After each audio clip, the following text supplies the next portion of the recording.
That may well go round a little more southerly as the sea breeze comes in, but the chances are the wind will remain towards the west, and that will at least keep any debris from ourselves away from the flying area. If you'd like to look to your right-hand side, you'll see the Pawnee tug and the Fox glider getting airborne.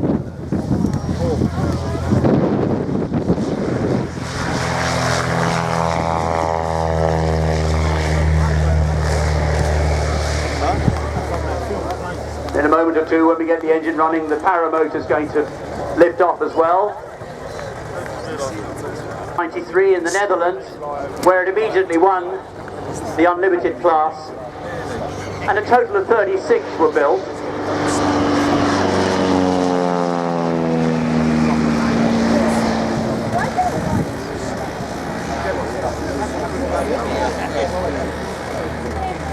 .46-foot span, which is a little smaller, slightly less span than the average glider, which is 15 meters, about 50 feet. Weighs about half a ton all up.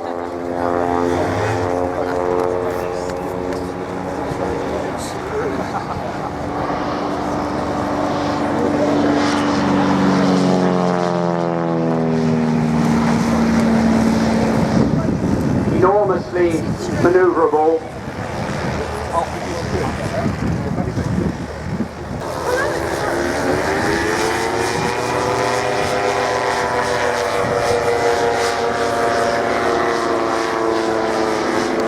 Pawnee, our paramotor pilot, just lifting off now.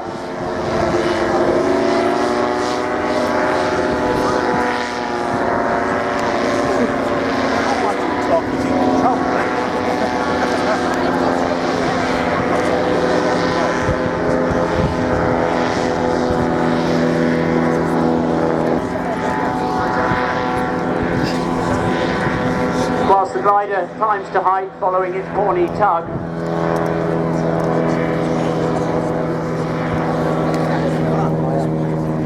Michel, who is obviously French by his name but has lived in Sussex for most of his life, is a former world champion of the paramotor class, holds a number of world records, and has been the British champion 10 or 11 times. He's French.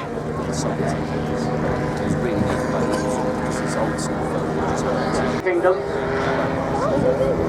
So should you want to take up paragliding, no license is required, there are no airworthiness requirements. A bit of common sense is needed, I think.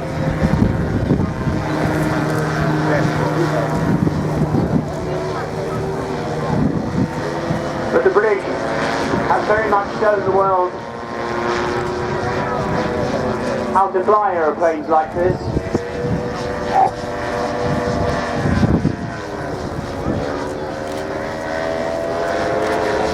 They are remarkably maneuverable. But let us 20 horsepower, 2-stroke, 200cc. The aircraft has a range, amazingly, of about 100 miles. Typically flying at 20 to 30 knots. In the meantime, the glider is climbing away, helped by this miraculous change in the cloud base.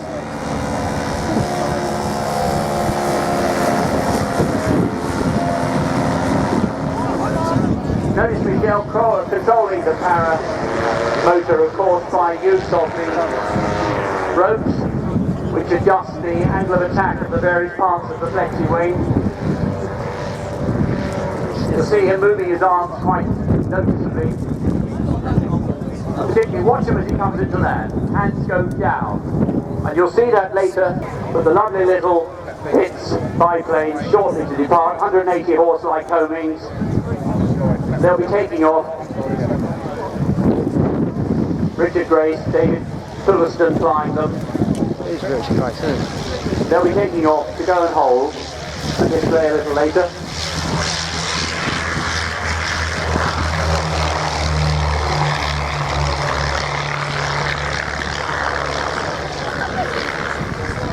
He's He's running in there at about 200 miles an hour, straight towards us, pulling up into the vertical. In the vertical, he'll be rolling through 180 degrees. There he goes, and pushing up into the negative G mode over the top for the push T-bump.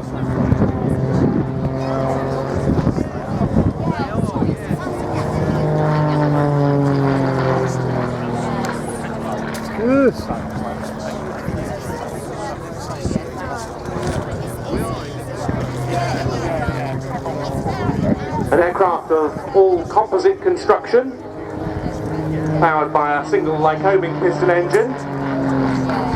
And this aircraft pilot coming to us from number 16 Reserve Squadron at RAF Cranwell, home also of course of the Royal Air Force College.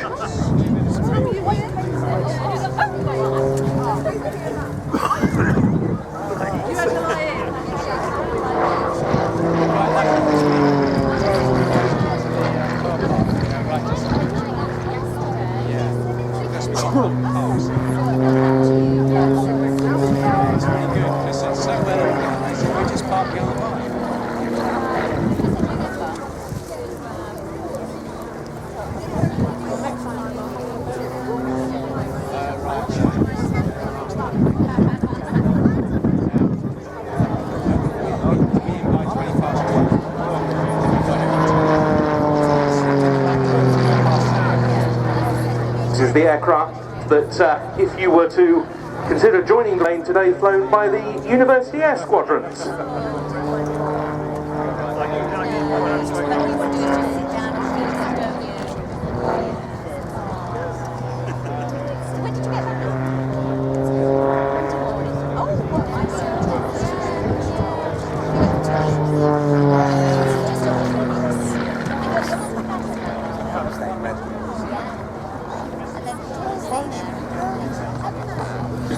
There you can see the speed bleeding off at the top of that climb as Andy pulls the aircraft into a stall turn.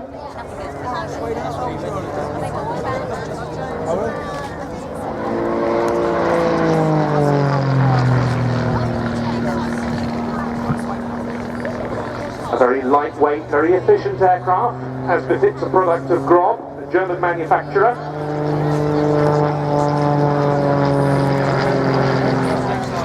Up there into a so-called Immelmann manoeuvre, named after one of the famous German pilots of the First World War. Half loop and a very slow speed roll at the apex. Andy Priest is in his second stint as the RAF Tutor display pilot.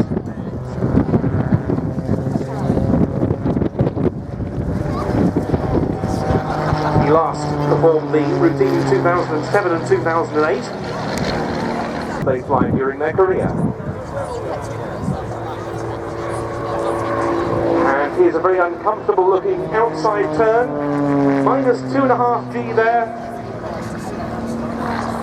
But now the transition back from negative to positive, the A-axis, that's the main display axis along the line of the runways. In for a slow roll. But this one going from inverted to inverted.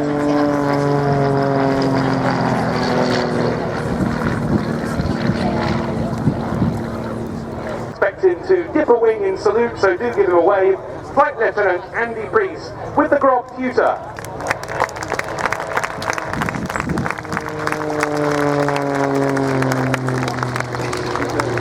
He's off back to Bournemouth, and he'll be returning to us to display again tomorrow. Andy coming back in for a second low pass to finish off his sequence.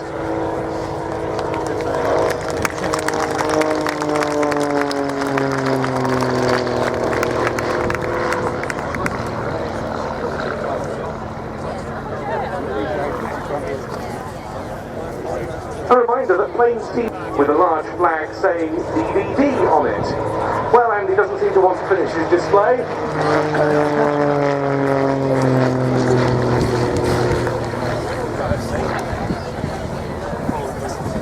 But now, running in from our left, two Pitts S1Ds on the TRIG Team.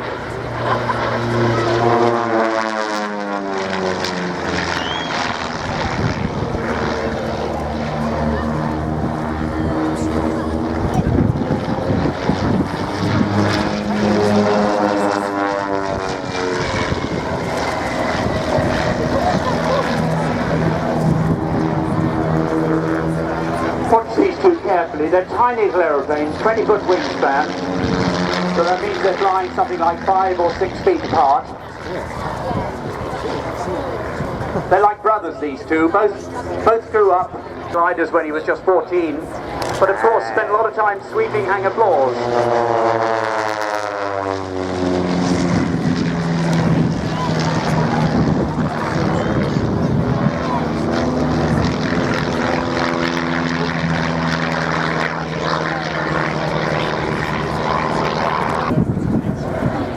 And you'll see some mirror maneuvers where one of them goes inverted.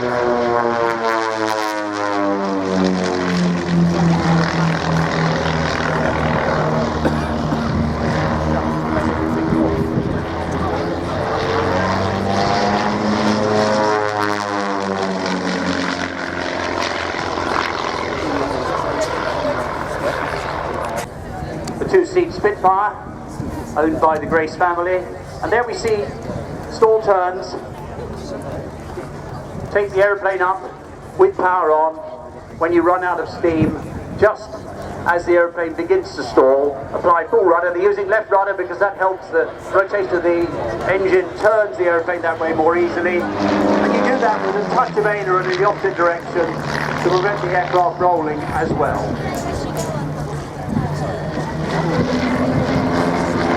Beautiful barrel roll in formation. Barrel roll, deceptively simple to look at, but surprisingly difficult to fly.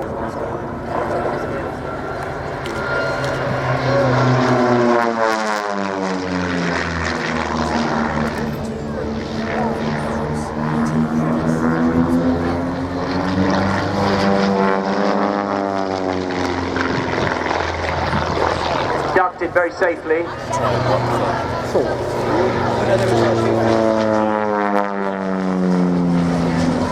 I notice now, for the sake of the crowd, the aircraft not only inverts, but also banking. Tumble manoeuvre there, using the aircraft's engine's recessional force to turn the aeroplane.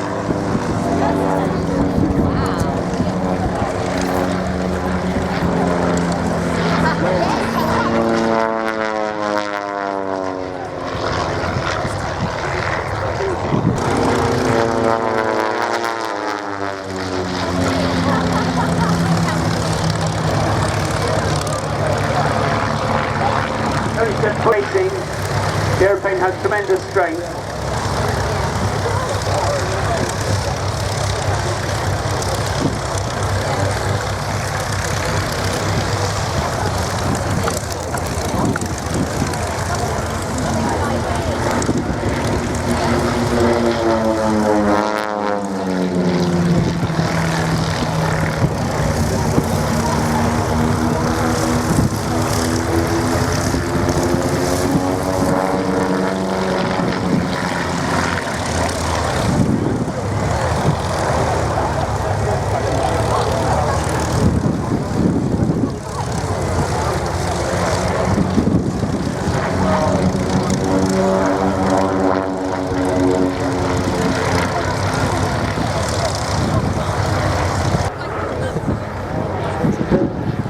Very difficult to fly well if you're the one on top. Notice the increased angle of attack. The one flying inverted has a totally different angle of attack. The correct wheel. And here comes the pair again.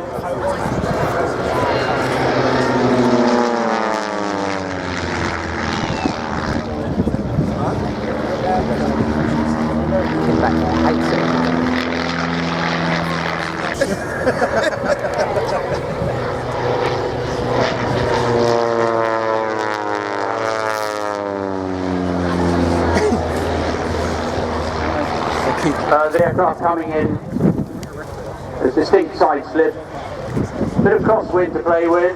Notice straightening it out in good time, touching right wheel first, because very, very nice indeed.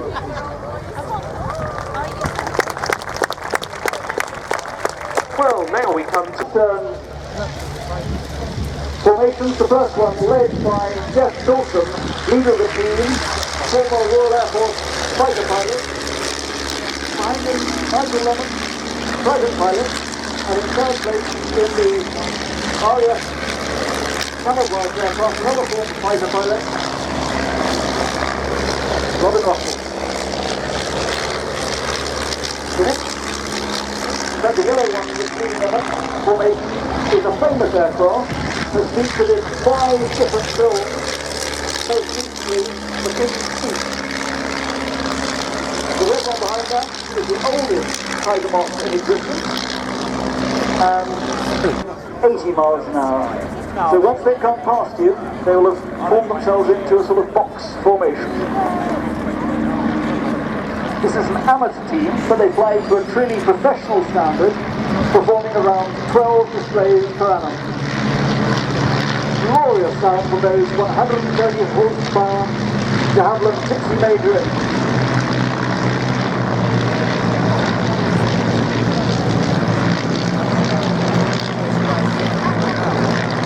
What's incredible, these aircraft were built between 1931 and 1945. During that time, 8,600 of them were built, of which no fewer than 1,000 still exist, of which between 600 and 800 globally are still in flying condition. I think for a machine of any sort of that age, that's an incredible survival rate. It is down to 2 main factors. The first one being that it's a very simple aircraft with very few things to go wrong. They're very basic. They've got wood and fabric construction, albeit with a steel tube. Very light wing loading on these aircraft. You can see them bobbling around, but still keeping their positions. That is nice and tight. So there's one photograph you can go for.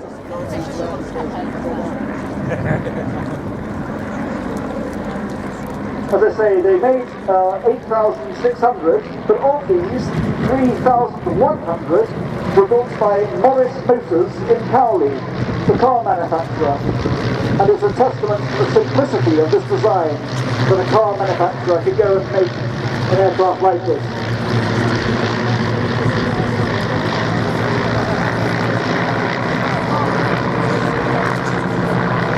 The joy of this aircraft is that it's an easy aircraft to fly, but it's a difficult aircraft to fly well. As a result, it weeds out pilots very, very quickly. This was essential during the war, so that you could work out. Right now, they represent migrating south for the winter, as they wide lines in a distinctive V-shape, led by the dominant male. Indeed, some of these creatures have been spotted in the wild as far as Canada and Australia. Such is their ability to fly. Well, back with the cameras ready.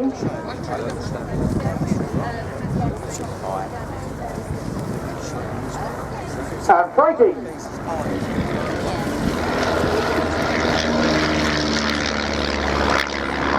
And now they'll turn sharply and do an opposition pass, which is like a form of aerial jousting. You can imagine them might see. Again, makes quite a good camera shot. In fact, because of this on-crowd wind, they'll have to be pointing slightly at each other to do so. There they pass. Now cast your eyes up to the main patch. You can see in the centre, above that fluffy cloud, and fighting!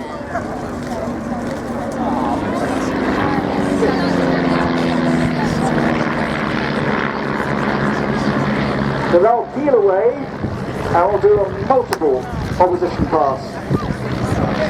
Again with an off, and made a tour around many of the battlefields around the Somme, with some quite memorable sights to be seen, such as the huge craters and the war memorials.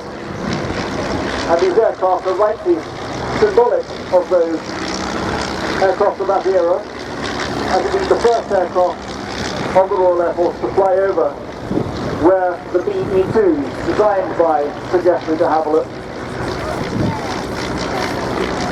And these, like these aircraft, had no starter motors, no flaps, no fuel pressure system, nothing. Basic woven fabric. I want to see you waving, and it's very gratifying to see that. Well, you're going up here in the Shoreham races in the final of the 12 country handicap race. In the lead, it's Easy Tiger, written by Duncan Green, 2-1 favourite, followed closely by DeHavilland Boy, written by Robin Russell, 14-1. Then it's I'm the Leader, written by Jeff Wilson of Pride Pool. Moths, written by Peter Benest, beautifully attired. Next up, it's Gypsy Major, written by Jonathan Turnbull, 17-1. Bring up the rear, we have Tiger Tiger, written by Nigel Lemon, at 8-1. King's Feet, written by Len Mitten. And finally, last over will be Tiger Feet, written by Steve Burhill-Smith, the 30-1 outsider.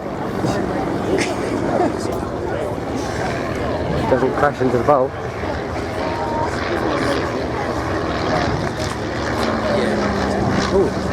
So coming into land, former fighter pilot flying Phantoms, and also flew the Hercules of the Royal Air Force, but also flew strike masters for the Sultan of Oman's Air Force.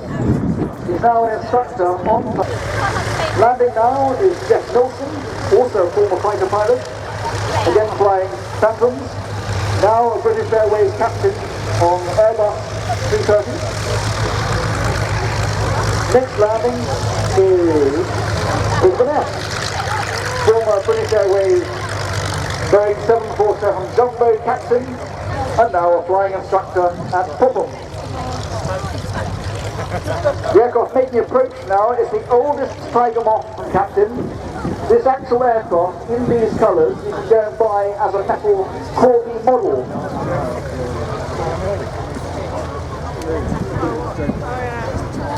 Next landing is behind him, with that distinctive silver nose, is the yellow aircraft, which was featured in 5 films, including most recently The King's Speech, being flown by Len Mitten, a former Boeing 747 captain.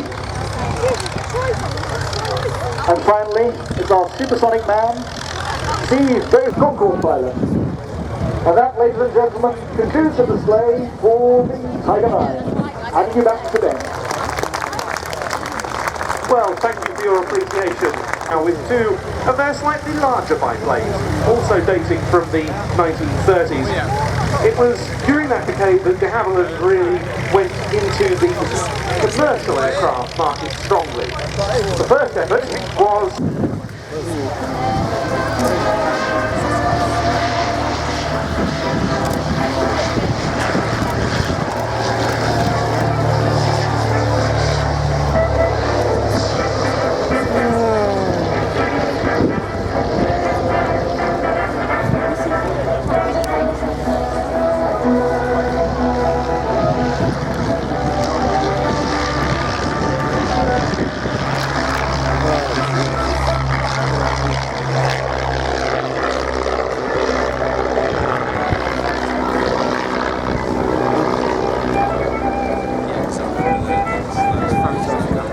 opened up Africa to air travel.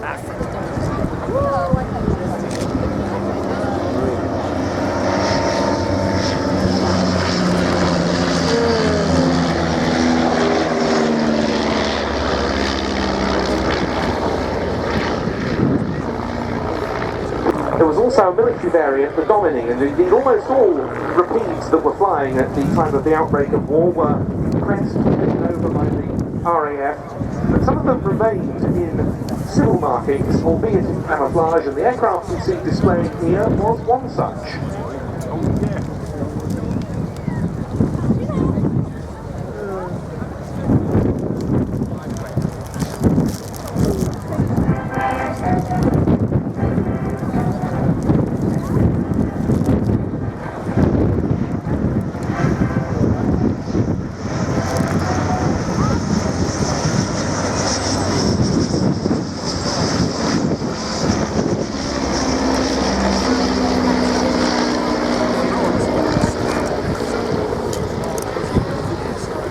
During the war, the civil airline services or civil activities that needed to continue under commercial auspices were coordinated by an organisation called the Associated Airways Joint Committee. They were very important for such things as resupply work, and that's the reason for the camouflage.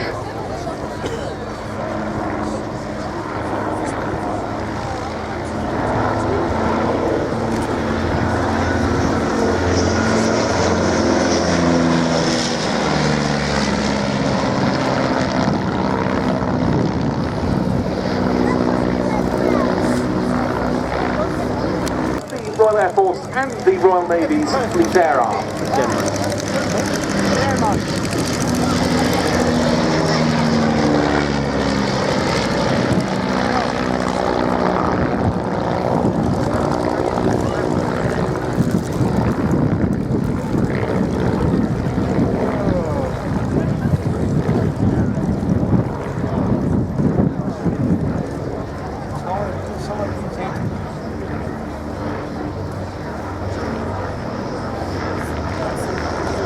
With so many Rapides still available post-war, they came back into commercial airline use extensively in peacetime, and this Rapide was special services from Shoreham to, for example, Deauville, La Baule and Le Touquet, taking gamblers to the local casinos.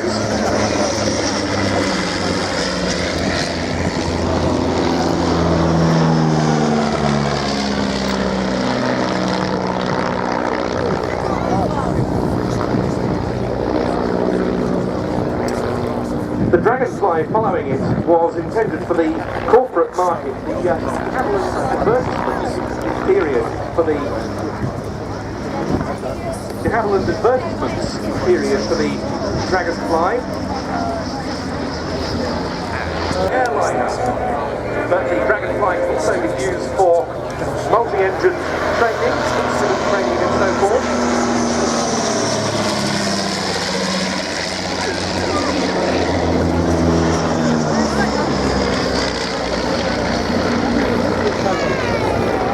When it was new,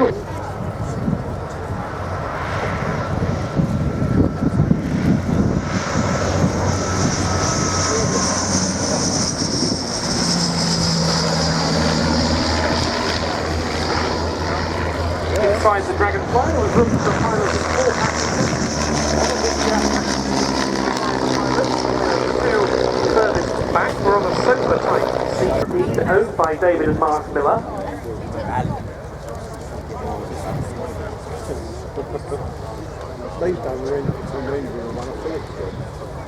And there's Mark, the son, bringing the aeroplane into land. He's Chief Engineer of DeHavilland Support Limited, based at Duxford, the organisation that looks after the DeHavilland Technical Archive.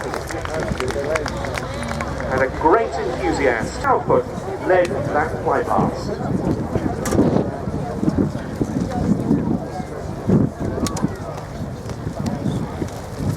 And as the Dragonfly comes into land, you might be able to see a small emblem on the tail fin.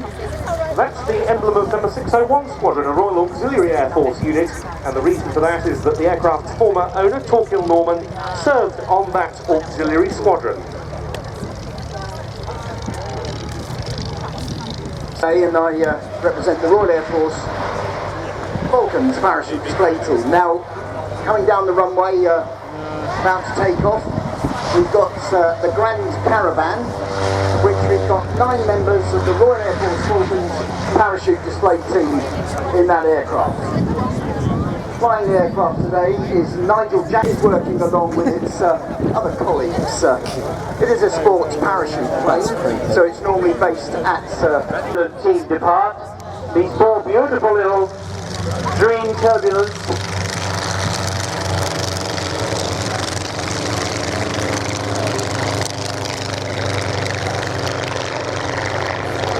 Just 21-foot wingspan, made of wood, a version of the Volkswagen. Bear in mind these aeroplanes are 21-foot wingspan, your car is probably 18 feet long. and they have all of 36 horsepower. Now your car's probably got 360 horsepower. It's very difficult doing formation flying anyway. To do it's much harder than it looks. As a boy student, I'm afraid we used to be sick occasionally, and we used to lob the sick bags out of the Chipmunk and try and hit them on the way down with the propeller. Almost impossible to do.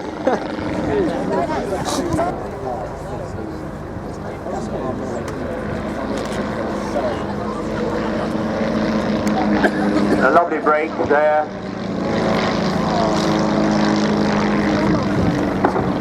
Was the leader of the Queen's flight. Yeah, look, they just flew under it, look. Look, watch this, look.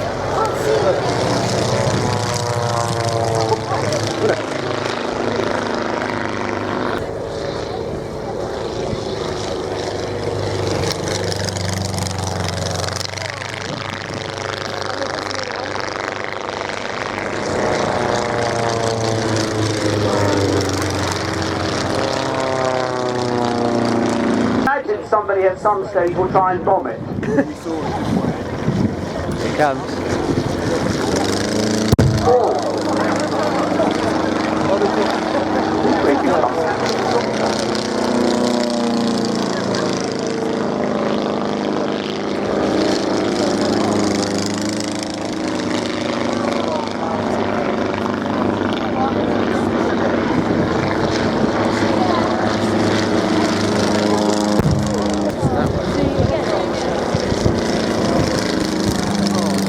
Well out.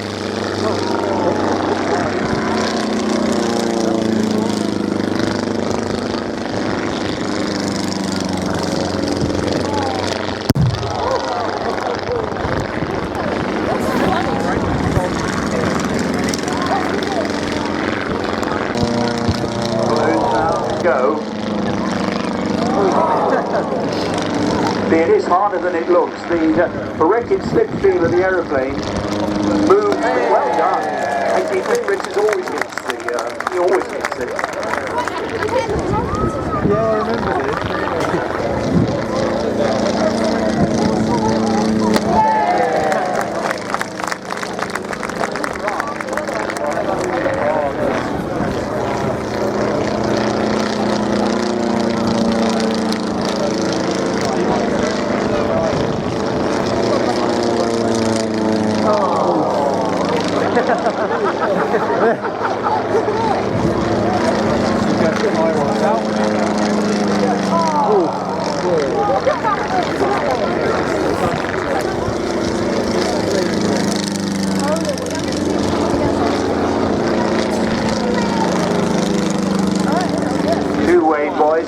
Boys and girls, as our Turbulent Team do their final fly past. They're always a welcome addition to any show. We have a number of very serious events, and we have some particularly historic events which mark particularly important phases in our recent history. But we also have a remarkable.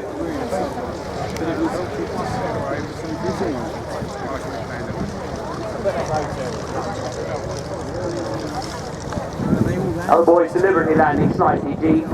Sometimes one will land deep, one will land short, so they can all land together on the same bit of grass runway. This is a bumpy bit of grass. We don't normally use it at Shoreham. It's only available during the air show. But they're also landing deep so as to get themselves away from the runway as soon as they can.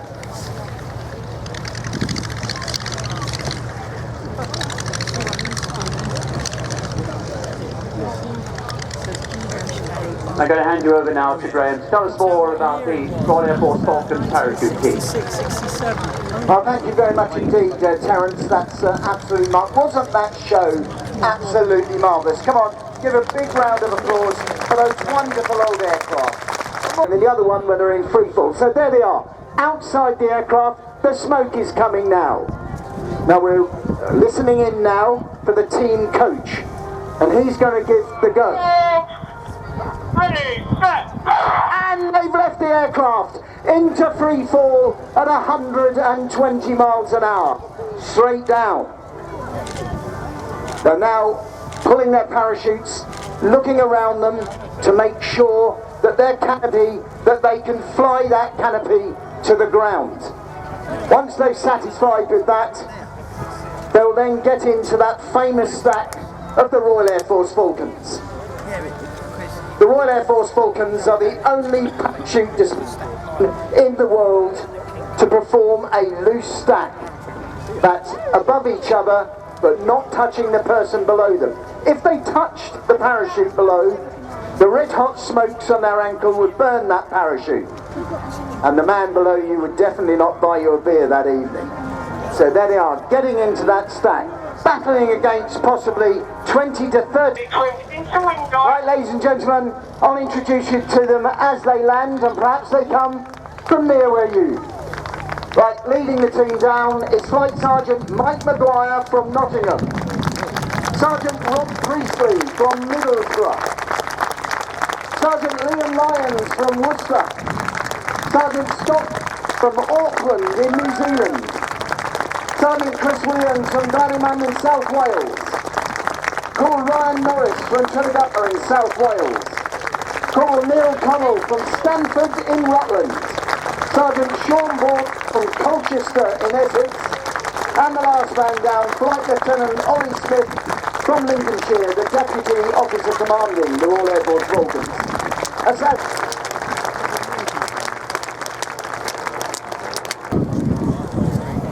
The red jet, similar design, shortly to be departing. Max speed of 160 miles an hour.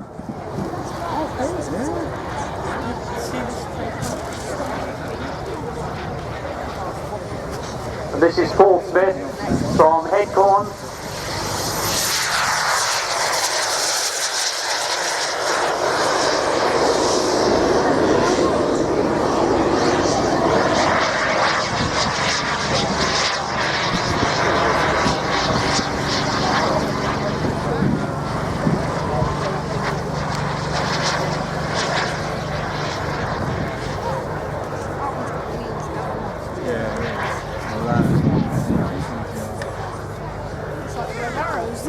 Green jet coming round on approach, shortly to land.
And the red jet with his wheels down, coming in on final. Not going to land this time.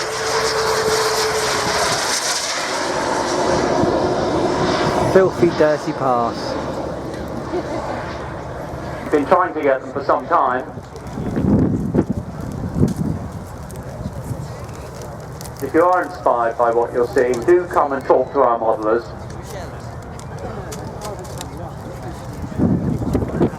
Very, very beautifully close.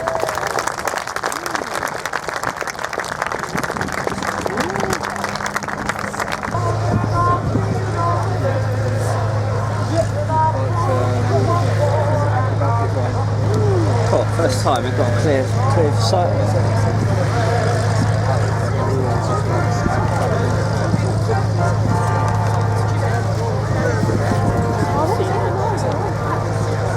waiting now. There's the first extra rolling.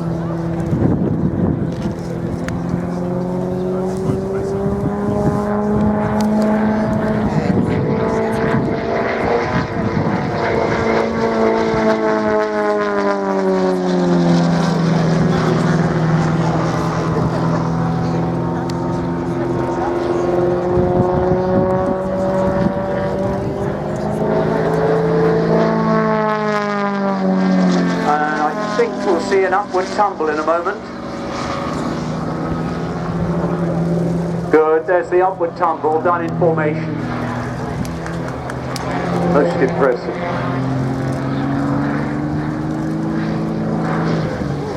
That's achieved with left full stick. 4-point hesitation roll. And now we're going to a half Cuban.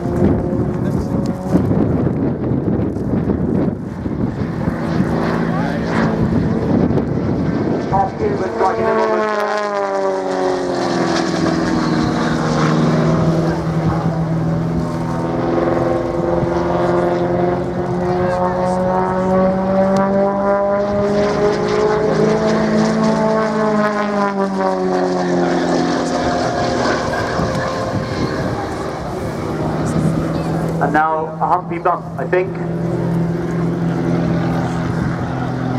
which will be pushed forwards over the top. There they go. Tremendous negative G, all right for the model.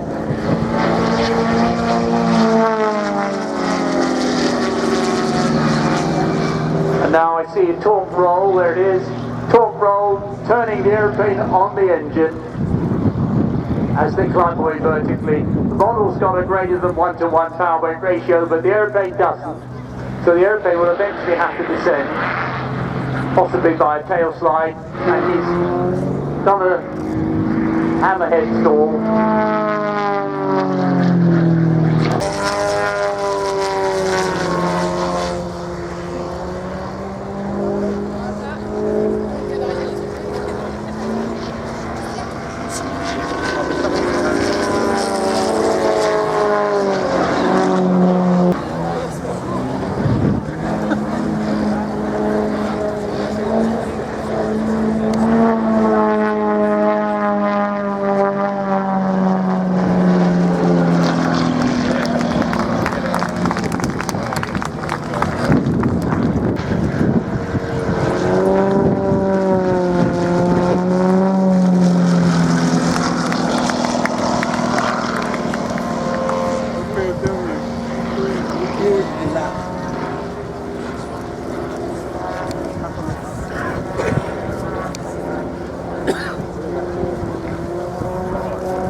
An inverted spin. So watch for some violent manoeuvres as the aircraft loses speed and energy at the top of that climb. Still running with the full power on.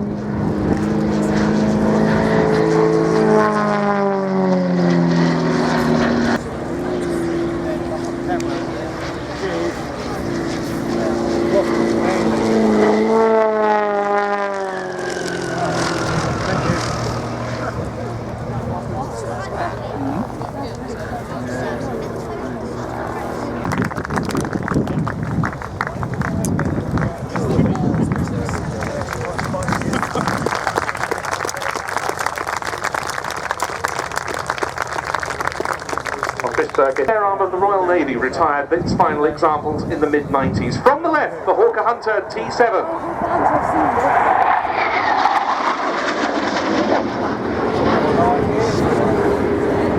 A two-seat trainer version here. It was an aircraft that had its problems in its early operational life, but when they were resolved, it proved to be a truly outstanding aeroplane.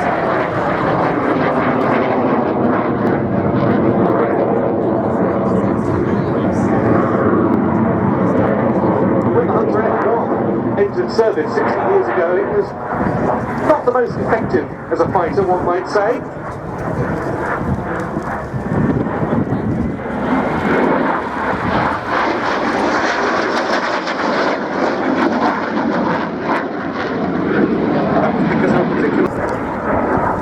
It was really with the Hunter F6 that the Avon engine machines started to achieve their full potential.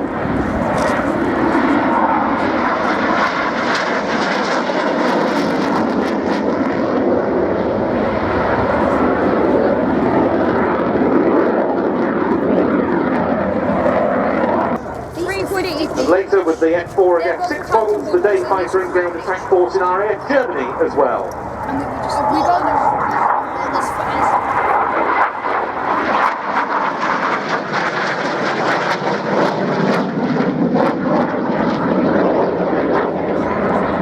Likely to be better in the modern age.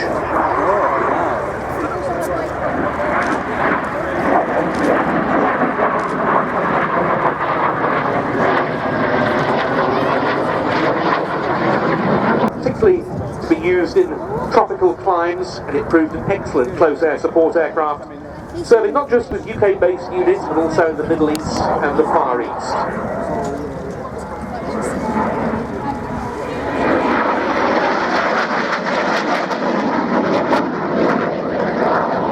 The RAF, they built some of them new, but this is one of the many two-seat Hunters that were converted from single-seaters.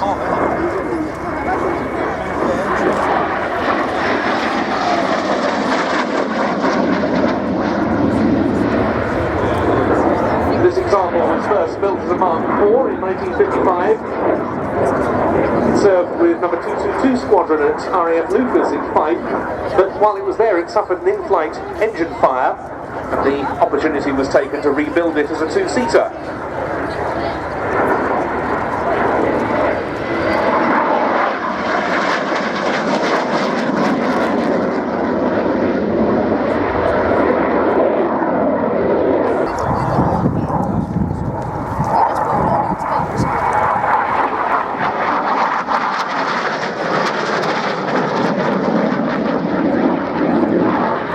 Circuit, also very attractive as an affordable platform for use on military contract work.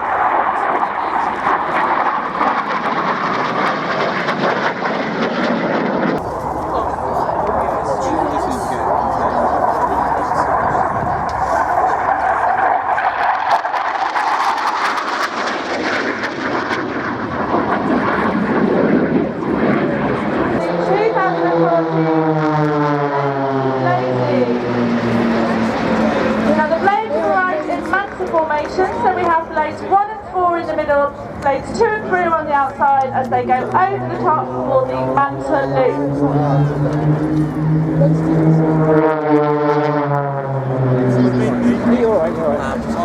Now if you haven't seen the blades displayed before, all of the pilots are former Red Arrows. They all flew fast jets in the RAF. It's a 15-minute long display, champagne fountain.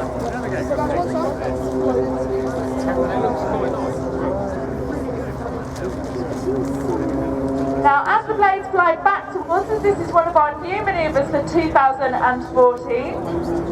They're going to fly full speed towards us at the crowd line here. The two blades in the middle are going to brake. This is the crossfire brake.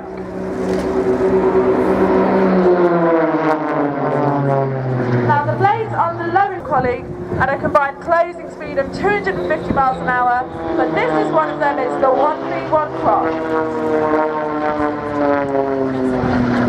To complete that manoeuvre, blades 2 and 3 are going to go round the circles and cross at the back once again as blades 1 and 4 are coming in to fly towards each other down the ready for the next manoeuvre, which you puts the aircraft into an upward going spin.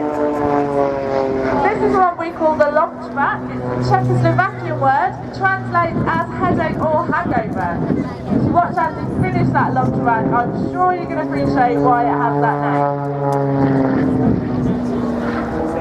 2 and 3. They're demonstrating the roll capability of the extra 300 in the blades twinkle rolls. Now the extra is built with ailerons that span the entire length of the wing. It gives the aircraft a roll capability of 420 degrees in left. In front of us, this is the blades box bend.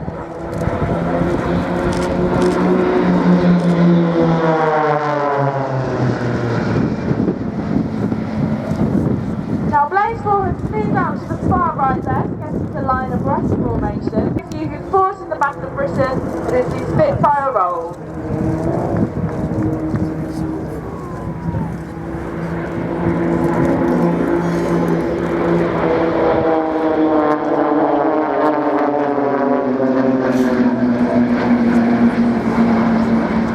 You've been watching the display here this afternoon thinking, I wonder what it feels like. Manoeuvre is the most photographed manoeuvre that the blades do. Andy Evans is upside down, everyone else is doing what he's called, pulling in a group full of rudder.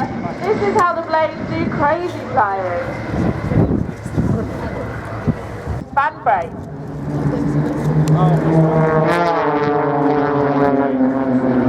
One another for the blades brake. So ladies and gentlemen, thanks very much. That was the 2014 Blades display. Indeed able to take to the air. Clear! The Great War Display Team, which are coming up, haven't made it in yet, but they are over at Goodwood. And here come the 3 early war fighters, and I'm delighted to see the Gladiator is amongst them. So we are in for a real treat in the next display slot. And here, leading the 3 out, the genuine veteran of the Battle of Britain, Peter Back. No surprise there that Pete Kinsey should decide that discretion is very much the better part of valour. No need to risk these historic aircraft in slightly uncertain conditions for them. And, well, things should be calmer tomorrow, so we hope to see the Gladiator there. Following the Hurricane down the line, another veteran of 1940, a new restoration, this beautiful Spitfire 1A, operated by the Aircraft Restoration Company, owned by Mark I partners,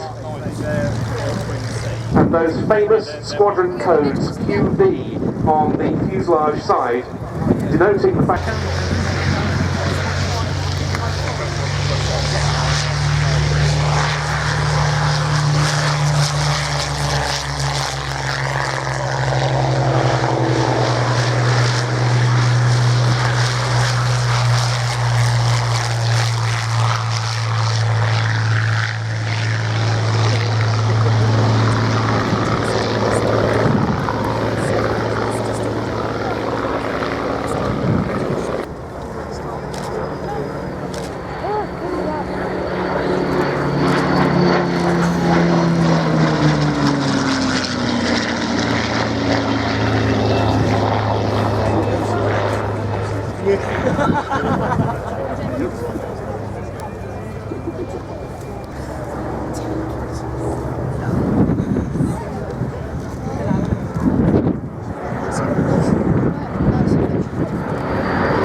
They had time. They had tiger ones. Tiger flying. They had biplanes.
If it's like that.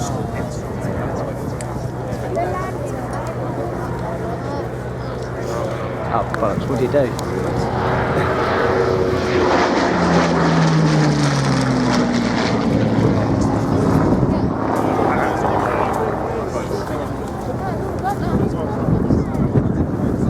Well, what moments to savour there from these two early war fighters.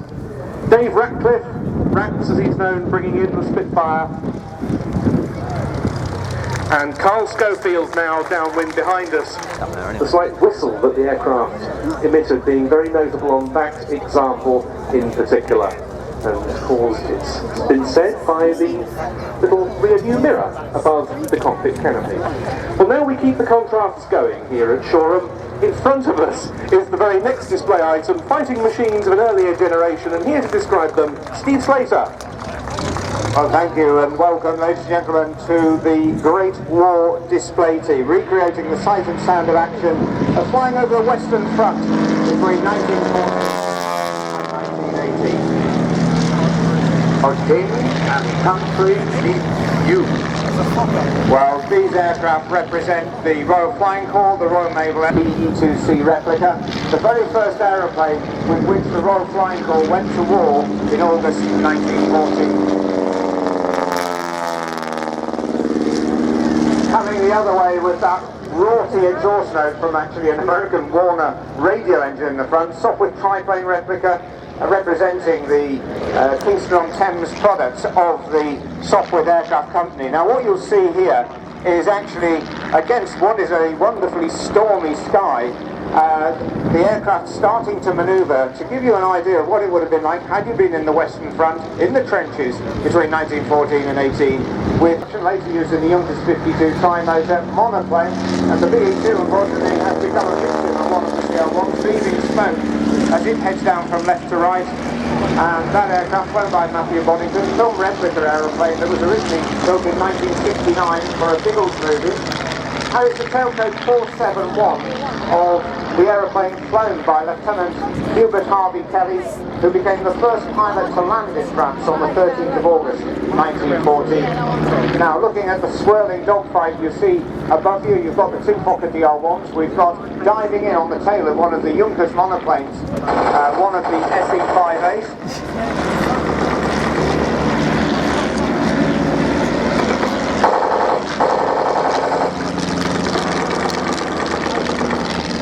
And a real swirling vortex of aircraft. Now, one of the problems for the British aircraft during the Great War was that, as you can see, these aeroplanes very heavily affected by the wind, and the reason indeed that we're not actually landing on today, we're heading back to Goodwood with the aircraft, where they can land into wind without a crosswind.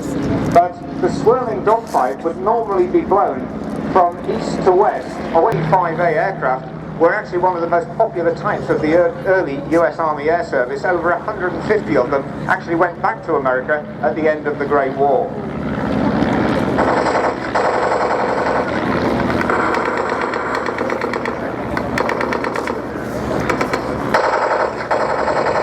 Now by one of the Fokkers, actually predated the Fokker triplane design, and Tommy Sopwith and his design team actually chose that triplane shape to try and get better visibility while having the larger wing area to allow it to have a very, very good rate of climb.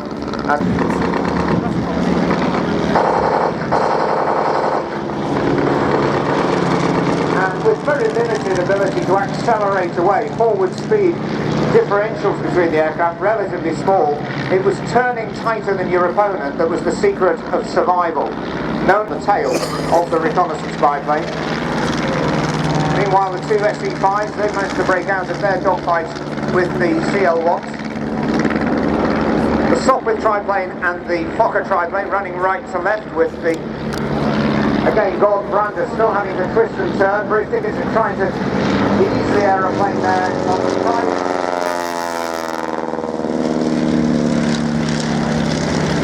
Dickinson, they're trying to climb the aeroplane to now try and pitch back down to gain speed to get under the tail of the triplane to get a shot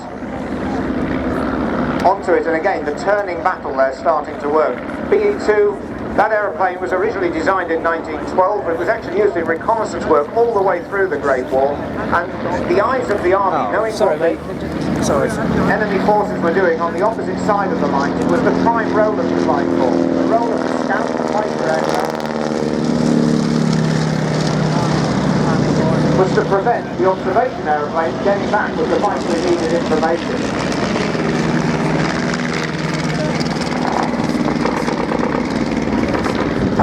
And one of them is being flown by Richard Piper, one of them is being flown by Dick Lockwood, and well, the word is that one of the two people in there is a dummy, but we're not quite sure whether it's the one in the front or the one in the back.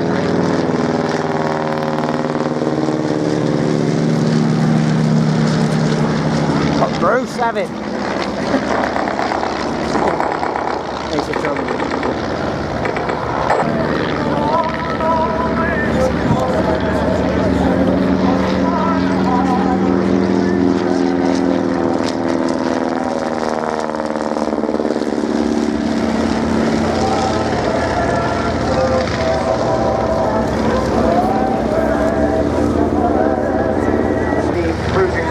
Now we've got the wire braced wings with really as per the convention for their final fly past.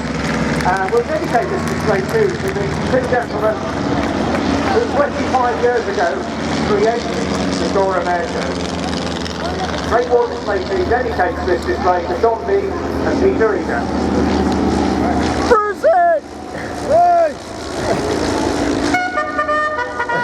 That's him. It's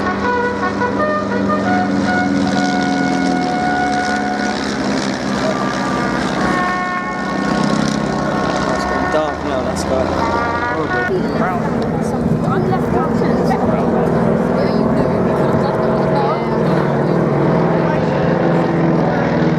The girls seem to be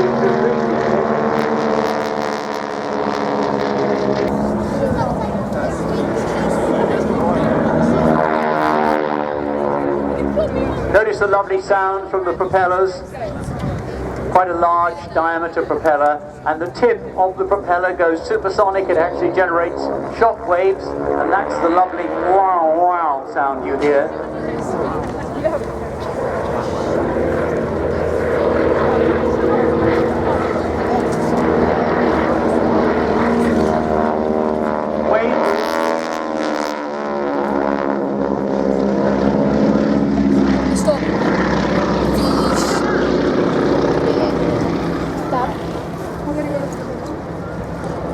Sponsors for the team are, of course, Breitling, the Swiss watch manufacturer, beautiful watches.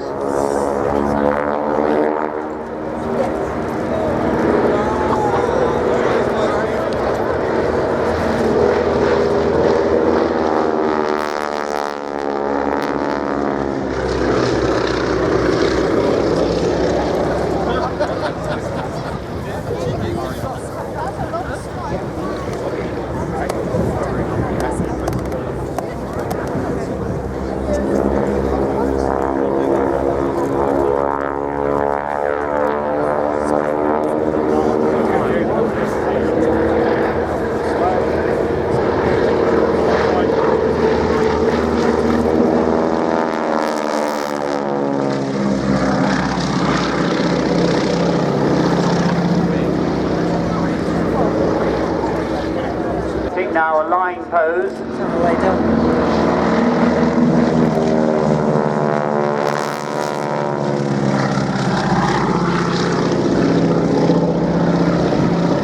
They are strapped on using a 5-point harness, similar to that you have in an aerobatic.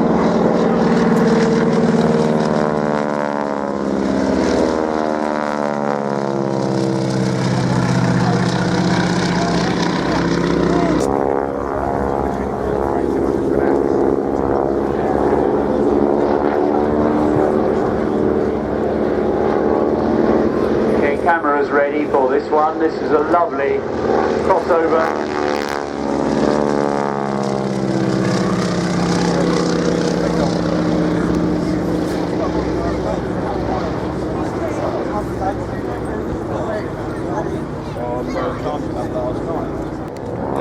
is very proud, justifiably, of the fact that he's managed to earn a living flying air shows for all of that time.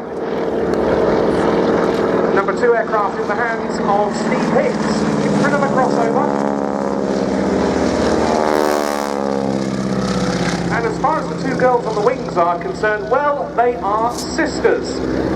On Vic's aircraft is Stella Gilding, and on was the Boeing Stearman wing-walking team. Notice the girls now on the leading edge of the wing. They have no rear support, which they had before, of course. Here come the girls, back in position.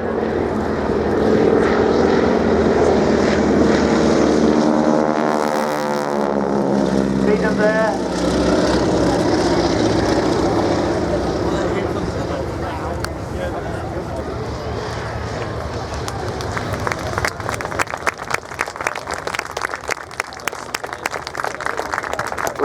I assume that was Vic Norman landing. He'll be very proud of that touchdown. That was absolute beauty on our bumpy old grass. Here comes the second steerman. Notice the side slip. Now this is not only to lose height, because of course the aircraft has no flaps, but it does provide the pilot with a reasonable view forwards, because the higher he raises the nose on this quite bulky front of the aeroplane, the less he can see. Needless to say, you've got to swing it straight before touchdown, or it's certainly recommended. And notice them wheeling it on. Now, in a crosswind, that may well be the best procedure for a so-called tail dragger aeroplane. Notice the large amount of rudder being used there on PBY-5A, Catalina.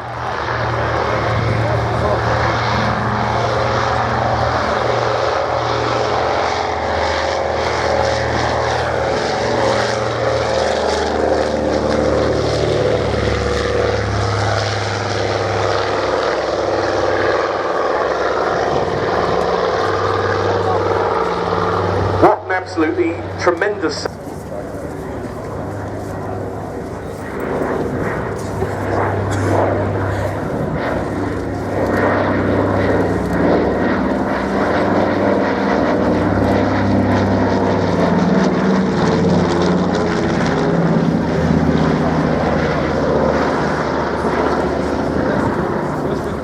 Condor long-range maritime aircraft.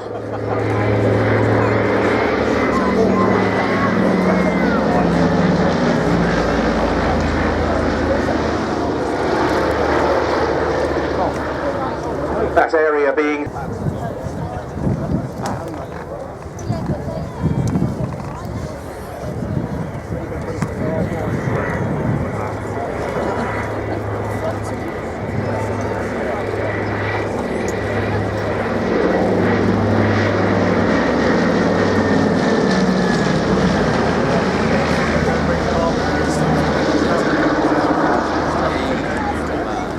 there you can see the wingtip mounted float. Maybe historic flight Swordfish is unable to be with us, so the Catalina was drafted into the flight display, and I know that it's open to view while it's on the ground for a small fee, so do make your way over to the Catalina, and the crew from Plain Sailing will be only too happy to welcome you, and I'm sure sell you a souvenir as well.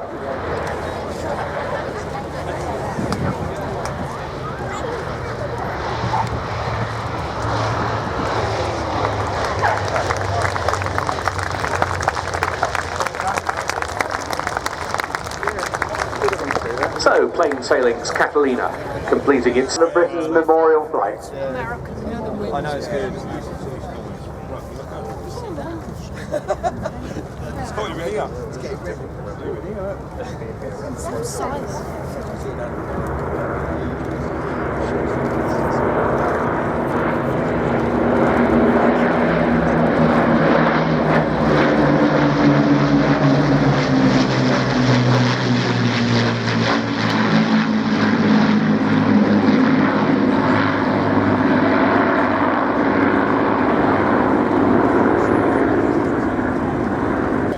maneuverability of the Spitfire with its beautiful long elliptical wing by clipping the wings.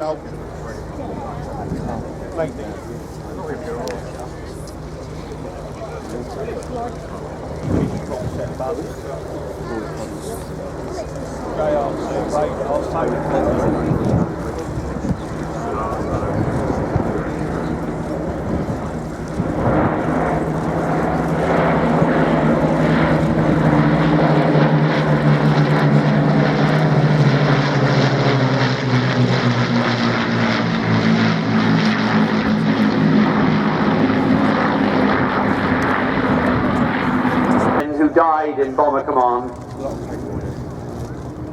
Many of them Lancaster crew members.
Let's remember all the people on board are volunteers. It's hard to see though. Willing volunteers. Let's not forget that on one Nuremberg raid, more crew members were killed on one Nuremberg raid than died in the whole of the Battle of Britain.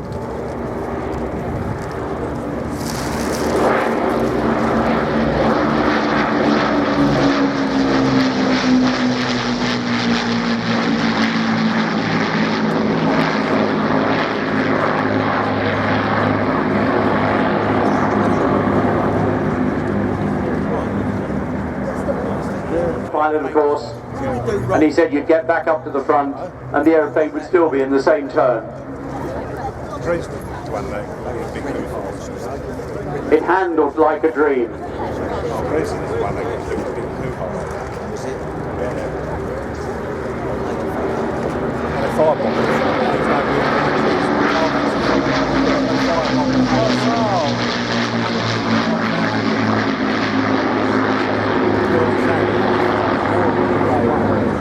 To carry a bomb weighing 10 tons, the so-called Grand Slam.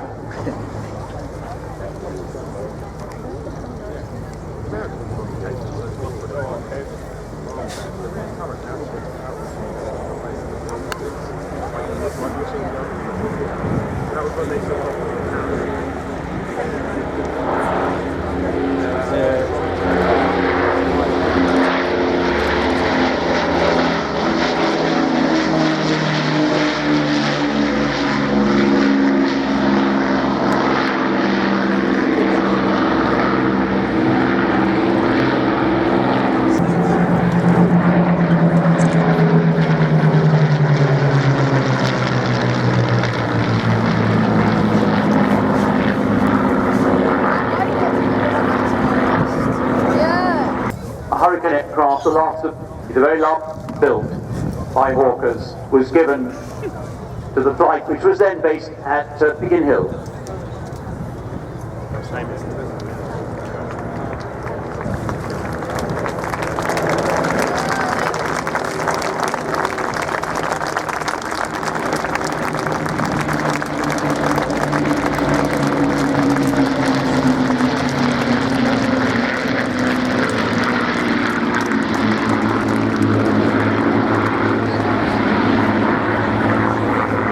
At half the normal width. And that leads very nicely into really the great centrepiece of this weekend's Shoreham display. Our commemoration of the 70th anniversary of the D-Day landings. And it starts with the aircraft taxiing past us now. Another Spitfire, but a rather unusual one. A beautiful Spitfire PR-11. PR standing for photo reconnaissance. Oh, smells lovely.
those Mustangs. It was very much an Anglo-American-led operation.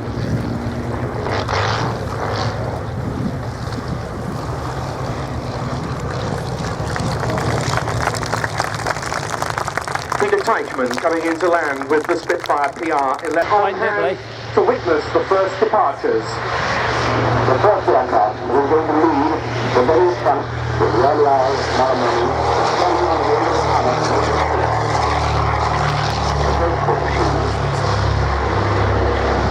It is the bright, shiny, looking green tails and the little people of this country who speak tonight, not knowing that it's not the operation. There's the aircraft, the first aircraft.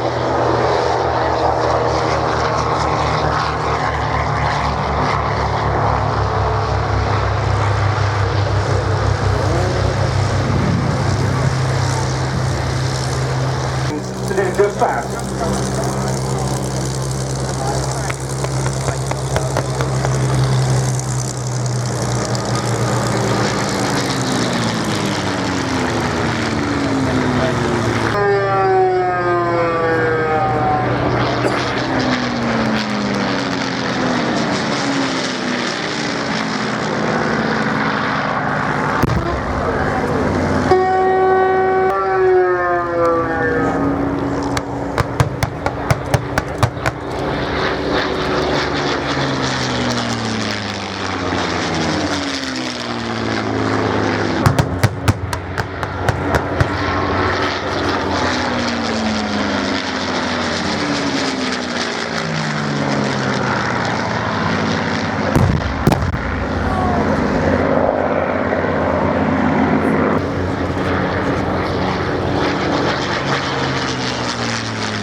Here by Hispano Buchon.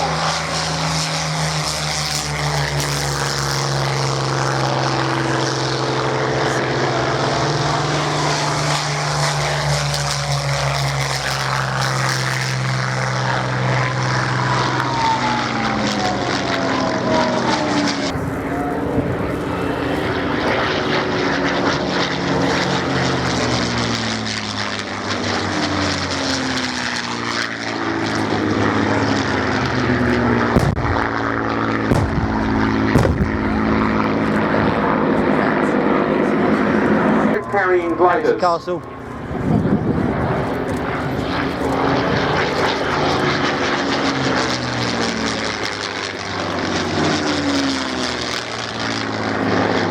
And now the German fighters.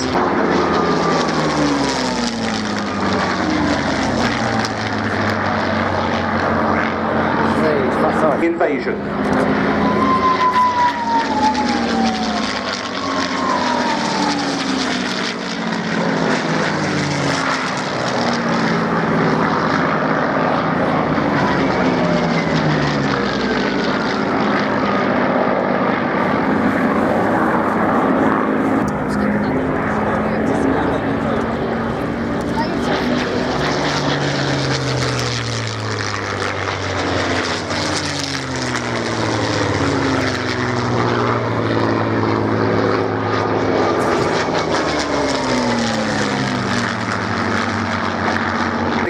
Closest to the important objective of calm.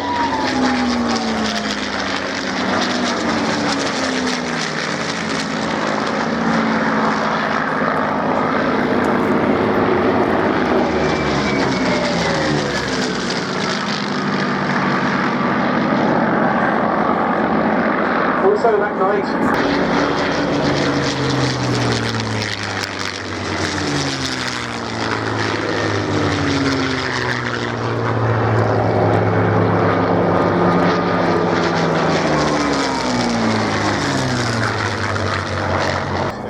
the Allied invasion of occupied Europe.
is notorious bocage, the countryside characterised by dense hedgerows and small fields.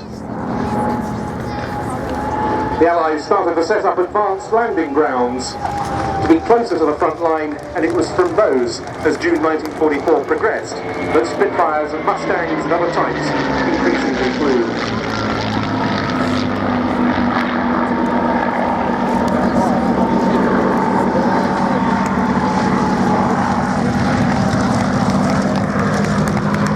We heard earlier from BBC correspondent Richard Dimbleby. We're calling you from over the English Channel, flying between Home and France. We're on our way out south from the coast, crossing over towards Normandy.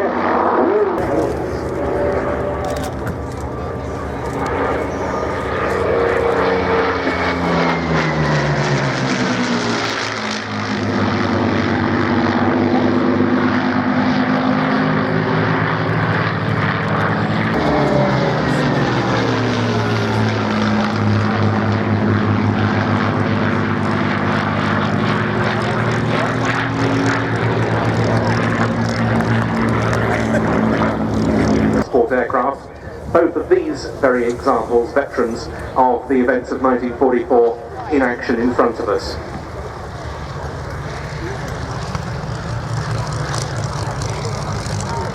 When one thinks of D-Day, of the 5th and 6th of June 1944. Here we see two C-47s running in now from the right.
Use on future operations.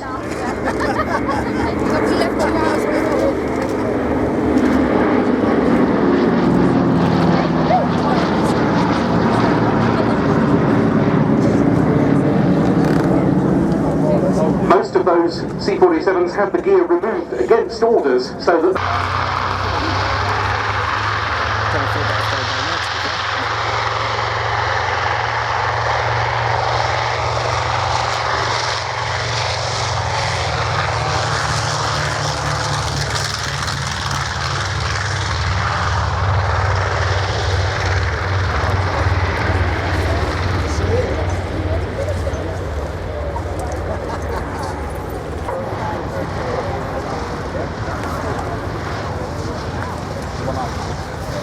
and there is Dragon Market Garden. The nose was sprayed with bullets, but there are no records of any fatalities or injuries suffered by the crew of that airframe. This despite the fact that even though it's been beautifully restored, there's still a bullet hole in the pilot's seat. Here comes the B-25 in front of us.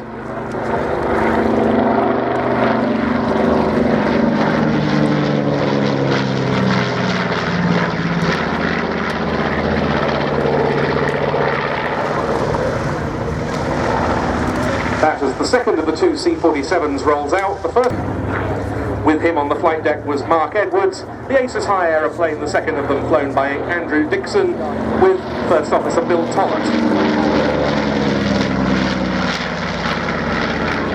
So here's the B-25, one of the outstanding medium bombers of the Second World War, and an aircraft that was used extensively during the Normandy campaign by the Royal Air Force. A number of B-25 Squadron War's first strike against mainland Japan, mounted from the aircraft carrier, the USS Hornet.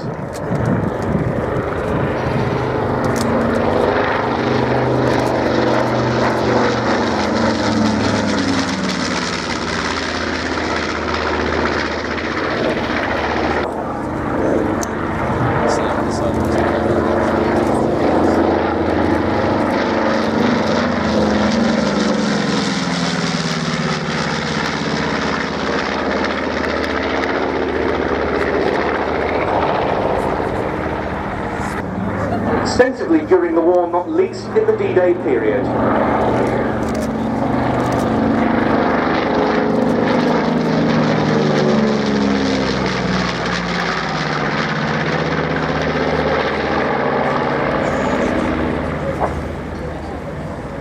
One of the RAF Mitchell squadrons.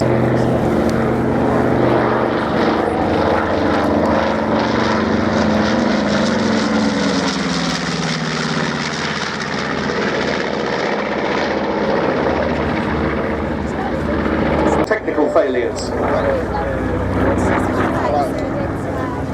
Mitchells were a vital element of the 2nd Tactical Air Force's operations over Normandy.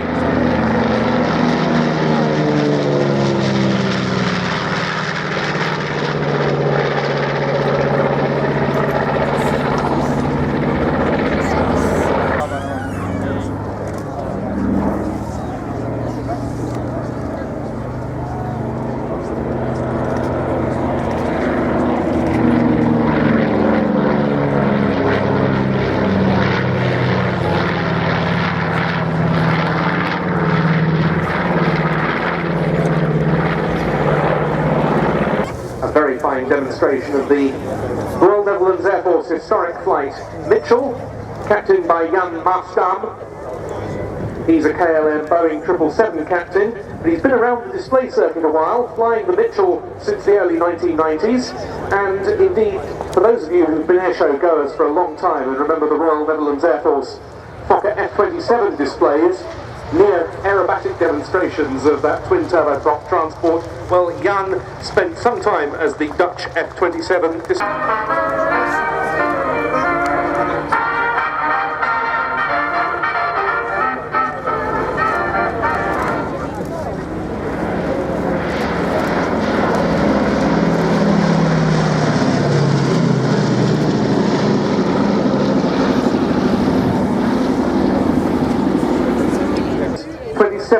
of whom belong to the 8th Air Force.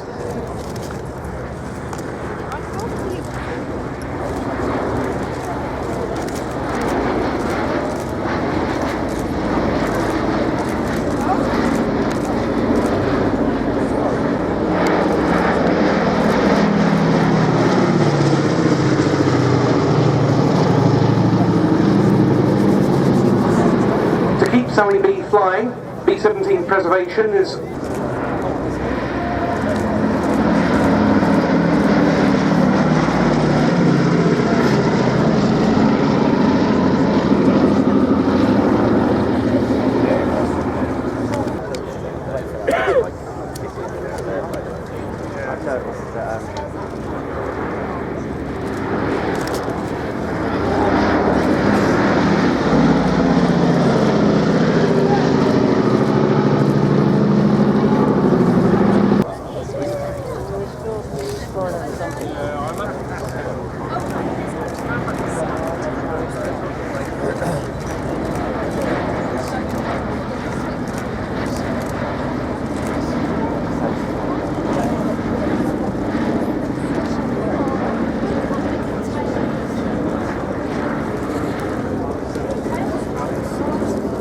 also to the late Derek Smith, who headed up B-17 preservation sales team, who passed away not so long ago.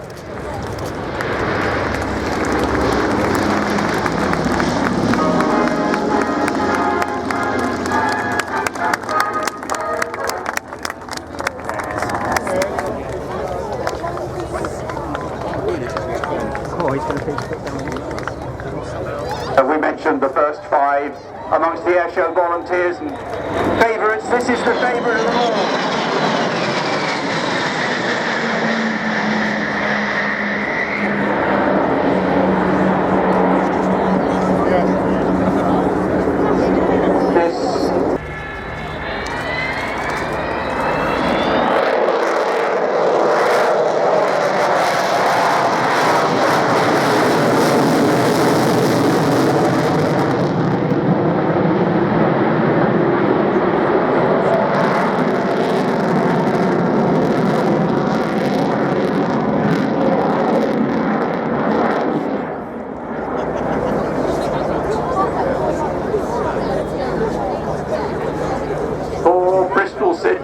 famous jet engines, as you heard there, as much power as they're allowed to use. We're trying to preserve the airframe and also the engines, and use of everything is very restricted to try and keep this aeroplane in the air as long as possible.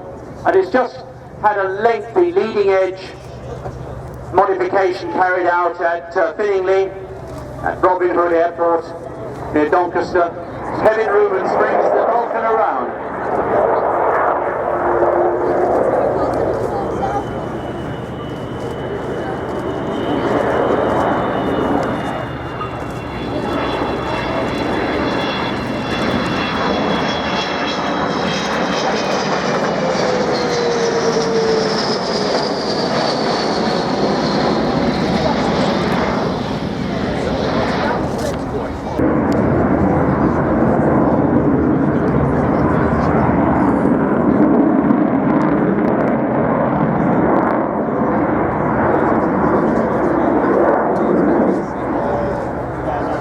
Most wonderfully manoeuvrable aeroplane.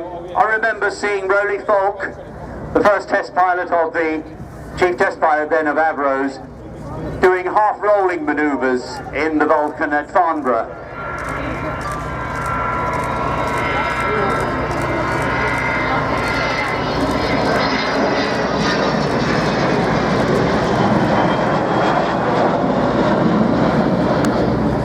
That massive Bombay was going to hold Blue Streak, you may remember. Size black buck. Last time I did it, sideways, wasn't it? Where the Vulcan flown by Martin Withers, who's chief pilot of the Vulcan team at the moment. Martin Withers managed to land a bomb on the Falkland Islands, closing the runway at Mount Pleasant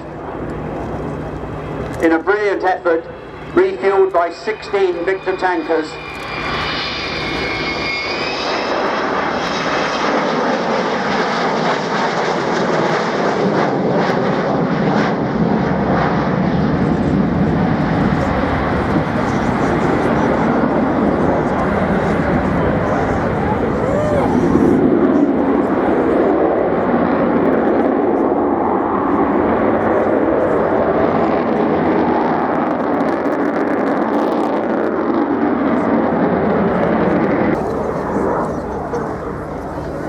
Almost defies belief when we think that Roy Chadwick, the designer of the Lancaster, also started the design of the Vulcan before he died.